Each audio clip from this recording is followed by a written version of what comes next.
Hello, ma'am. Welcome to Makhanlal Chaturvedi National University of Journalism and Communication. Myself, Himanshi Thakurani from BA in English Journalism Honours course, first year. So, we have Dr. Jaishree Jaithwaney Ma'am with us.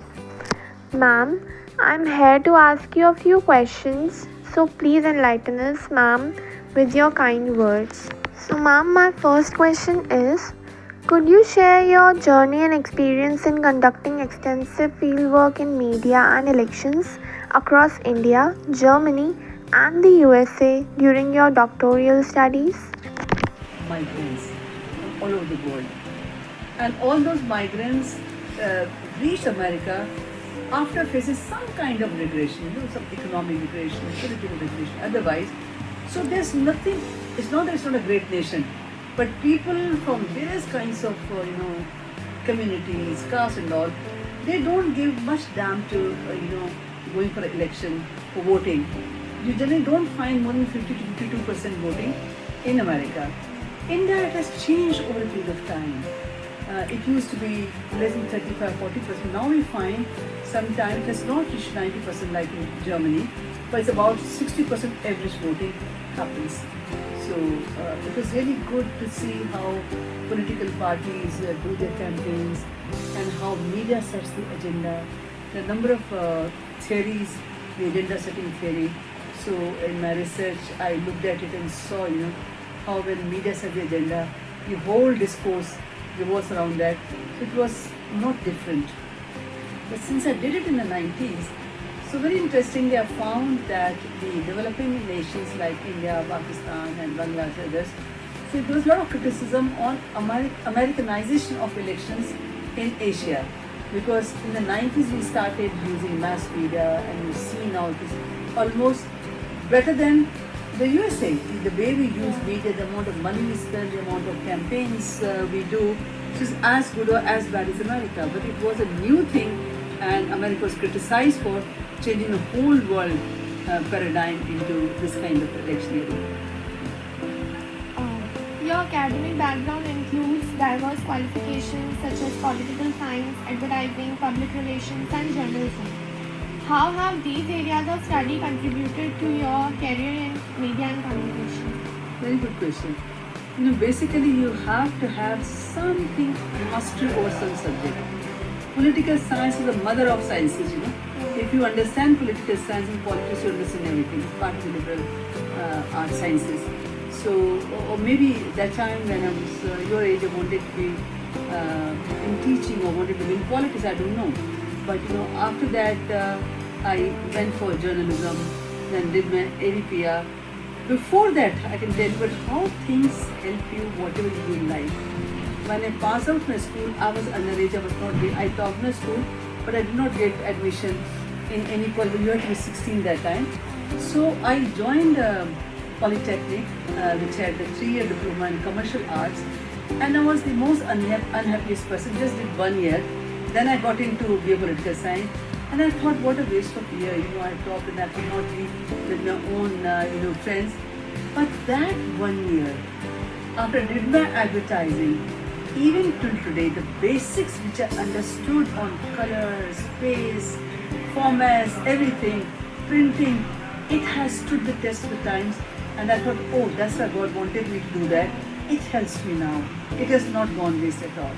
So everything's ordained, depending on, what is that you want to do. But somehow I've seen that, I wouldn't say that I lose interest, but I like doing a lot of things. After, doing my PhD in media and elections, I put my media, scholastics and political science, I combined them. But then, that was in the 90s, 98 I was doing the PhD. Then I thought, I've not done any book on that. Imagine 2019, How India Votes was the bestseller book in India. I did in 2019, How India Votes. Again bringing back the same synergy I had so many years ago. But then there are two other things which have really interested me. One is disaster management, the other is public health. So while being an academic, one is that you're an academic just preparing for your class and just going and delivering. Other is, what else can you do? So being So my next question is, which section of society in India is influenced the most by advertisements?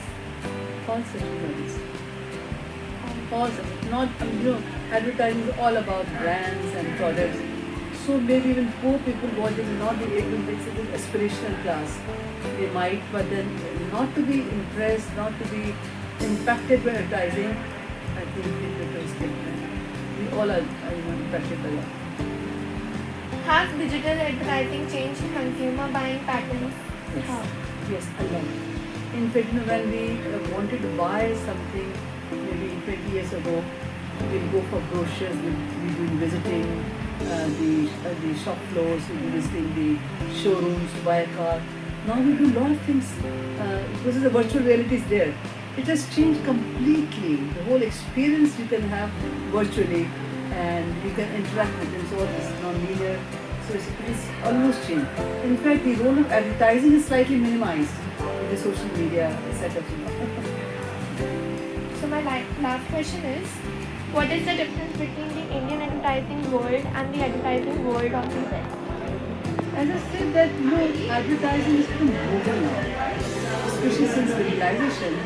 We're the same. There was a time when we went abroad, we bring small little things, perfumes and cosmetics or chocolates and all. Now everything's available here. And you find the basic thrust of advertising or global brands remain the same because those global agencies which are working with global brands are also in India, but they localize it. You see, look at McDonald's advertising. So it's a family restaurant there also, it's a family restaurant here also. But they have localized the menus. So you find that the advertising is also revolving around this. It's localized advertising, but the basic thrust remains the same. So, what message you would like to give to our audience and especially those journalism students? That do well in life, be a thought leader and try to understand, assimilate and then take action. It can be a very interesting journey or it can be a very boring journey depending on how you want to make it. So I think I can wish them all the best.